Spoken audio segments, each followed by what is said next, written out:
Naravno. Evo prevoda tvog teksta na engleski. Retro Corner. The great quest for my first computer. Once upon a time, in a small town far, far away. What does that remind me of? Ah, yes, buying my first computer. A friend once told me the story of how he got married. He approached the girl he was in love with and tried the usual flirting, which failed miserably. But here comes the twist. The girl's best friend was also there. She fell for his charm and, kids, that's how I met your mother. Something similar happened to me, but in a technical sense.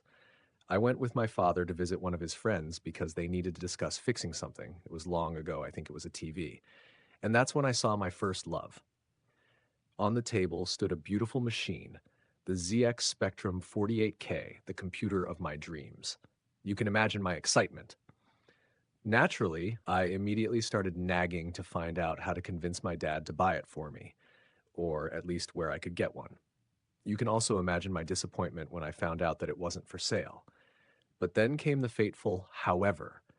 My father's friend told me that he used to have a Galaksija, which he had built himself from a kit.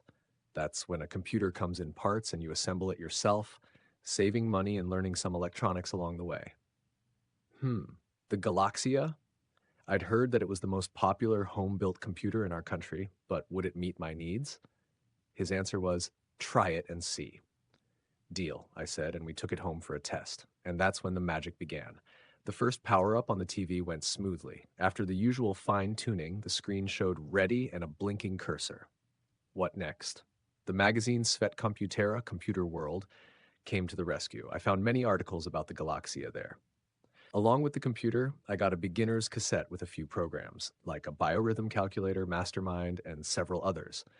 I also got a cassette with Galactic War and a few more basic games. As a kid, I was thrilled by all of it. There was no fancy graphics or sound, but that didn't discourage me. There were, of course, issues with loading programs. It required precise adjustment of sound volume and contrast. And then I discovered I had to fine-tune the cassette head too. I also found out that the Galaksija had its own basic dialect. Some commands had different names than on other computers, some were missing, and others were unique to it. Interestingly, the more inconsistencies and problems I encountered, the more determined I became to solve them and learn as much as possible. That's when a new love was born. The spectrum, which had seemed unreachable, faded into the background, and the Galaksija became my main obsession. Naturally, we bought it.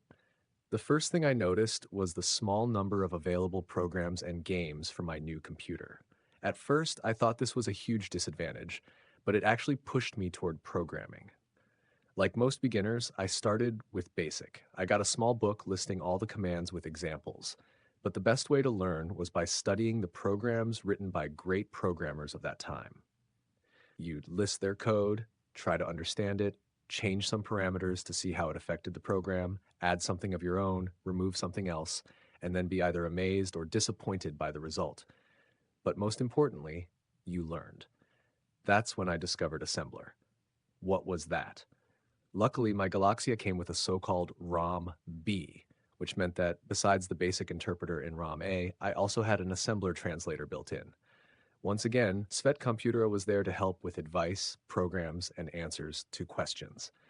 When I saw how much faster and more powerful assembler programs could be, I decided to learn as much as I could.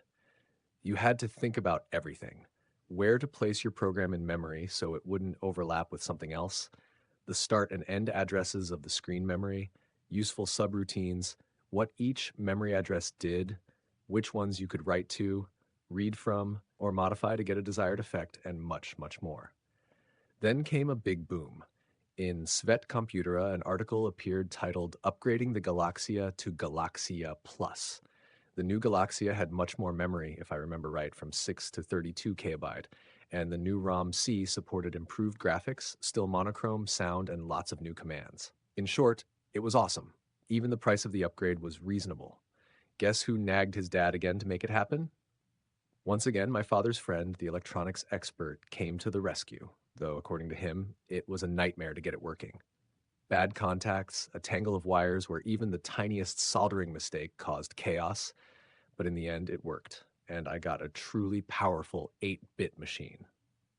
Despite all these improvements, more and more people were leaving the Galaksija for the C64-128, Amiga, Atari ST, PC, and similar systems. But what mattered most was that my first computer completely captivated me for a long time, and I was genuinely happy, proving the saying that happiness can come from very little.